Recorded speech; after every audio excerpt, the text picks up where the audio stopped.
हाय, welcome back. इस video में हम जानकारी लेंगे हमारे दूसरे महत्वपूर्ण पंचकर्म के बारे में, जिसका नाम है विरेचन। विरेचन मतलब क्या?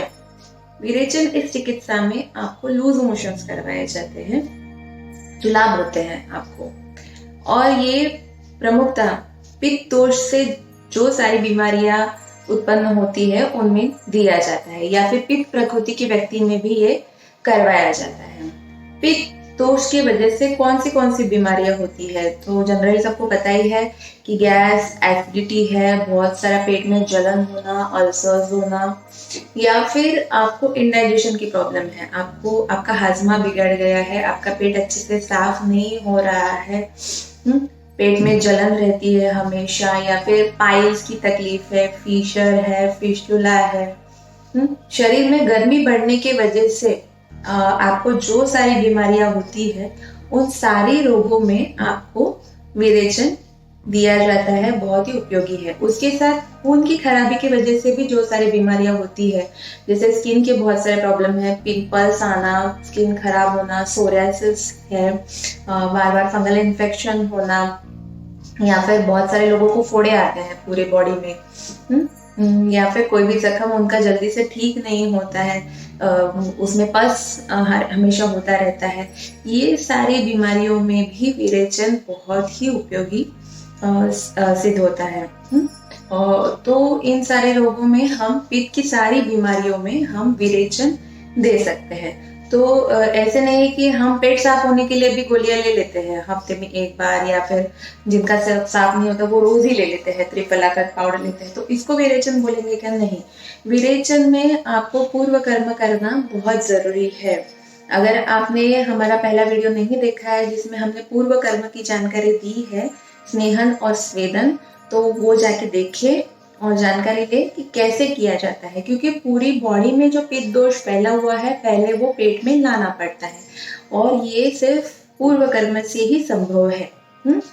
तो हम पहले पूर्व कर्म करते हैं, जिसमें मेडिकेटेड घी लेना और बॉडी को अभ्यंग या फिर ऑयल से मसाज करना, ये सारी थेरेपी ट्रीटमेंट रहती है, जिसमें कम से कम 5 से 6 दिन लगते हैं।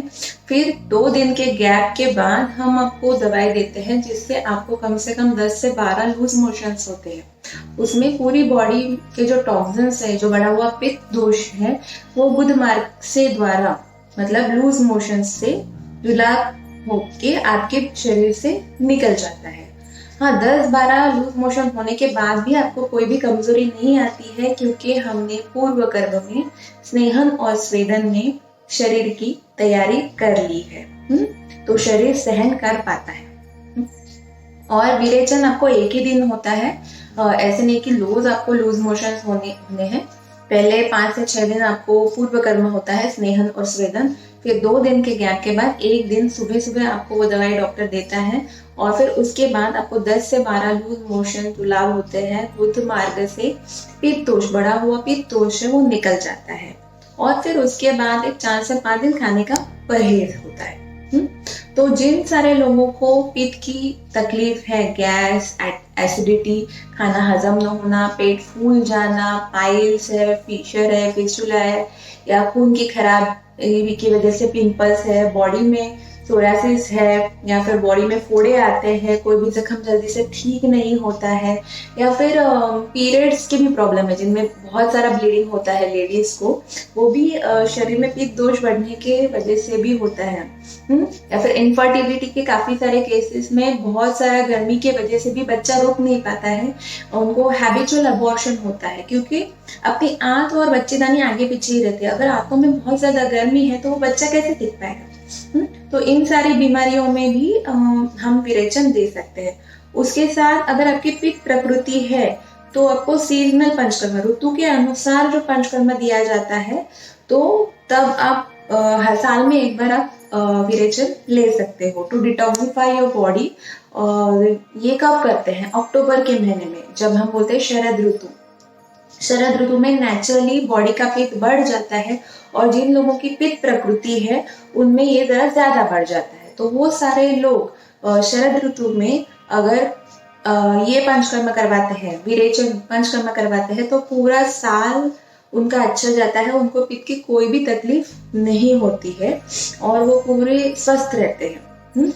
तो अगर आपकी पित्त प्रकृति है या फिर आपको पित्त से जुड़ी कोई भी समस्या है तो जल्दी से जल्दी आपके नजदीकी डॉक्टर के पास जाए, आयुर्वेदिक डॉक्टर के पास जाए और विरेचन नाम की पंचकर्म की पूरी जानकारी ले और जल्दी से जल्दी करवाए। और आपको उससे कितना फर्क पड़ता है ये मुझे कमेंट बॉक्स में बताइए, बहुत ही फायदा होगा। और ज़रूरी नहीं है कि आपको जैसे मैं हमेशा बोलती हूँ कि ये सारे पंचकर्म के ट्रीटमेंट करवाने के लिए आपको बीमार पड़ना ज़रूरी है। It's just like servicing of your body. हम जैसे गाड़ी की सर्विसिंग कराते हैं, ये बॉडी की सर्विसिंग है।